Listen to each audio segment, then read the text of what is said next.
Hey guys, it's Goosebumps Completionist, and today I'm bringing you my very first Deadtime Stories book review. I've been dying to review this series. It was one of my favorite series growing up, and I didn't know where I wanted to start, and I had somebody out there who watches my videos all the time, Spongy444. I want to thank you for this recommendation, and I thought this would be a really good place to start. As a summertime feel, it's getting warmer outside. I live near the ocean, so this was right up my alley. And I brought this to the beach with me one day, and I read this, and it was a really fun time reading it. So I highly recommend it. It's book number 7, It Came from the Deep. It Came from the Deep is one of those summertime resort vacation type of reads. Deals with ocean monsters, very reminiscent to Deep Trouble in a couple of ways. If you like that story from Goosebumps, you'll really like this story. If you like summertime reads in general, I think that you'll really like this as well. It has its drawbacks in the story. Its relatability to Goosebumps is pretty solid. There is some false advertising dealing with the cover, but I'll get to that later in the review. But other than that, I thought the story was pretty well balanced, well paced. It was kind of choppy in the second half, but overall pretty good. So let's get into the plot without giving too much away. There's a lot of depth to this book. There's a lot of things that happen, a lot of characterization. I could make a really long video on this, but I'm going to try to sum it up as best as possible without giving too much away. So anyway, the main character, Randy, it starts in this resort in the middle of the Caribbean on this beautiful island. And Randy has won a trip from a soda promotion to stay at this resort. And it starts in this aquarium that's kind of attached to the resort, where they have like really cool exotic fish, some pretty cool sharks, some dolphins, and what have you. And Randy's staring at the shark exhibit in the shark tank. And she has this vision that the sharks are coming through the glass and trying to attack her. And she freaks out, and when she comes to, everybody's staring at her, and she's made a scene for herself, and people are laughing and snickering about her. She feels kind of self-conscious. And then this boy, Garrett, comes up and consults with her and makes sure she's okay. And they bond over the fact that they both had won a promotion to come stay here. Now, while they're bonding, they see this event happening in the shark tank where they think somebody has fallen in, and they think they see blood in the tank. Well, this is a pretty scary scene. This book has a lot of bloody scenes, as you'll read throughout the story. But this is the first one, and this one got me really concerned.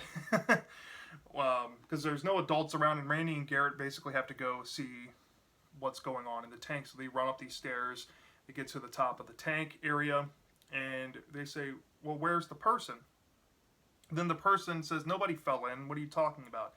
And they see this really creepy person feeding the sharks fish chum. And there's this really gross scene of the guy trying to get them to eat some chum and messing with them and whatnot. And he reminds them you shouldn't be late to the ritual training, which is going on at the resort for the people who are staying there. Now, this resort has a lot of people who won the soda promotion there, and while they're there for a free stay, they basically have to do this ritual training to do this fun little ritual dinner feast activity later on in the trip. And they have to go to these classes and legit study how to do it. So Randy and Garrett don't want to be late, and they make their way down from the tank area to go to the resort. And Randy and Garrett decide, instead of going to the thing for the training and whatnot, they want to skip it and go to the beach and ride some jet skis out in the water. They just got to make sure the coast is clear. And while they're there, they see these two workers talking about something very suspicious, and it's revealed that this resort owner is going to be there, and everybody needs to be trained for the ritual, etc. One of the workers walks towards the resort area, and one of the workers walks toward the water, and when they sneak behind the hut and they look over to where the person had walked towards the water, the person has disappeared. So they think the coast is clear. They grab the jet skis and they go out into the water, and they're riding around, and they tip over the jet ski, which causes Randy to have a really scary event while in the water. It's pretty graphic. It's very jarring. When she comes out of the water, she makes her way to shore, When she gets to the shore, the person who had disappeared in the water magically reappears and says, "You shouldn't be doing this. Now we're going to have to watch you. How dare you," kind of situation. Randy gets chastised for it. And Randy and Garrett are taken back to the resort, and they go to this class where you meet some side characters. You meet these two twin boys, I think, and this other kid, and their families as well happen to be there, along with Randy's family and Garrett's family. Now, there's a lot of comedic relief with these other kids. As you'll see, they're kind of bratty, they're kind of annoying, but they do have some funny moments in the story. They do add some charm to the story. And Randy and Garrett are starting to have this premonition that something's not right with this resort. As they explore the resort and as they go back to the tank area, and they had this interaction with these not the cruise workers, resort workers, they feel like something's off with these people. They might be like creatures from somewhere else, maybe from underwater. They don't know. And Randy's suspicion pretty much gets confirmed when there is a activity dealing with dolphins. And Randy has a chance encounter with this dolphin that's in the tank. And when she touches the dolphin gives her a message saying, "Hey, look, you can't trust these resort workers. You need to get out while you can. People are going to get hurt. People are going to die," etc. Randy is taken back by this warning. She tries to convince Garrett, but Garrett doesn't really know what to make of the situation. And then one by one, these kids start misbehaving and acting up. Parents are trying to leave the resort because of other things that start happening. And it all seems to be linked to this resort owner and his assistant.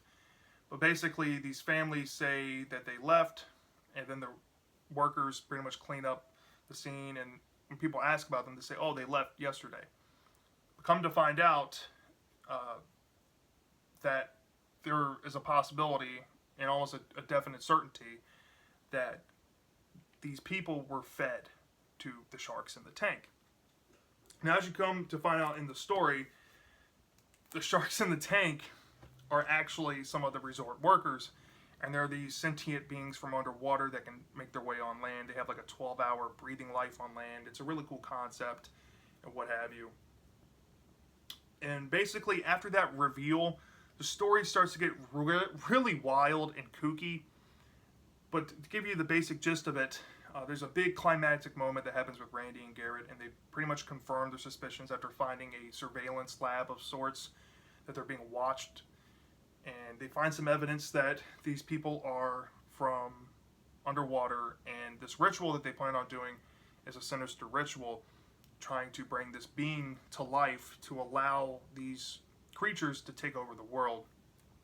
And ultimately, Randy has to enlist the help of this dolphin that she can communicate with, maybe for help, because the dolphin has proven help in the past, helping her fend off some of the sharks in the tanks.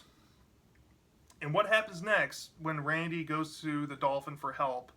It takes the reader on a weird underwater adventure to Atlantis, basically, where a bunch of kooky and random stuff that you wouldn't think that would happen happens. And it kind of takes away from the story in a lot of ways when this thing happens. But this whole event comes to fruition. Randy and the dolphins help stop the underwater creatures, help stop the ritual from happening, from this being getting resurrected.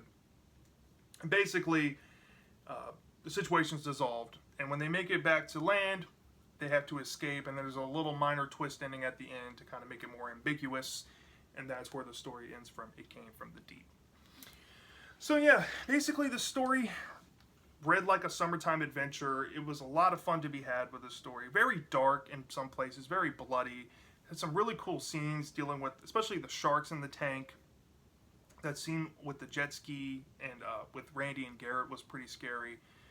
Dealing with the fish chum guy, pretty good stuff. The resort guy and his assistant, the resort owner, was also a really cool element, even though that mechanism was definitely weakened because of the events that happened underwater in the Atlantis part of the story. That part really dragged down this book. And not to mention, because of the cover, I was anticipating that some type of creature from the Black Lagoon creature would end up popping up in the story. I'll tell you this right now, it never pops up. This is definitely a misleading cover, and that also really made me upset, to say the least. I thought there was going to be like a battling war, because the back of the book hints there's going to be a battling war, but the battling war maybe lasts like 1 or 2 chapters, and it was very anticlimactic, to say the least. But everything else about the book I really enjoyed, had a lot of fun with.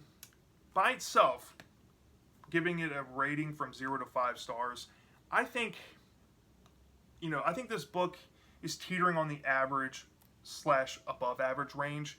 So I think it's anywhere between a 3.5 and a 4.5. But getting to deducting points, I think it's going to be more on the average side, unfortunately. Even though I still think this is a solid book, I still recommend reading this. It's a good book. I think you'll have a fun time reading it.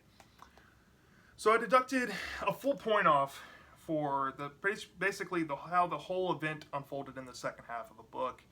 I really hated the anticlimactic feel to the climax. I mean, it was just pretty bad. It's very bad. And it takes a lot away from the story. So I deducted a full point off. And not to mention, it does have its moments of predictability in the story in the bad way. And, the villains could have been way stronger than they were. It could have been a little more elaborated in some places. So I deducted another, 0.3 off for that, unfortunately. It wasn't completely deal-breaking. It just needed to be more and improved in some areas. But all in all, I gave this book a 3.7 out of 5. It's an average book, but it's really good. I think you'll really enjoy this if you've never read Deadtime stories. This would be a good one to start. Maybe you might like it more than I did, but I really enjoyed it. Now, its relatability to Goosebumps rating, I'm going to say it's pretty close. It had its Goosebumps elements in here. It had its twist ending. It had its twists and turns. It had its red herrings. It's very close to a Goosebumps book. I almost think that this could have been worked into a plot of a Goosebumps book in some way. It's pretty darn close. Almost as close as that Spine Tingler's book I reviewed recently, The Dead Kid Did It. Very close. So I'm going to give this a 4.5 out of 5. Very close to Goosebumps. If you're a Goosebumps fan, Deadtime Stories, it's written like Goosebumps. Try it out. Now, there might be better books I will read in the series than this, but I think this is a pretty close to a Goosebumps book as you can get from Deadtime Stories so far. Yeah, I enjoyed it. So yeah, that's it. That's the story of It Came from the Deep. Let me know in the comment section if you have read this book. Did you love it or did you hate it? I'm dying to know, and I'll see you next time.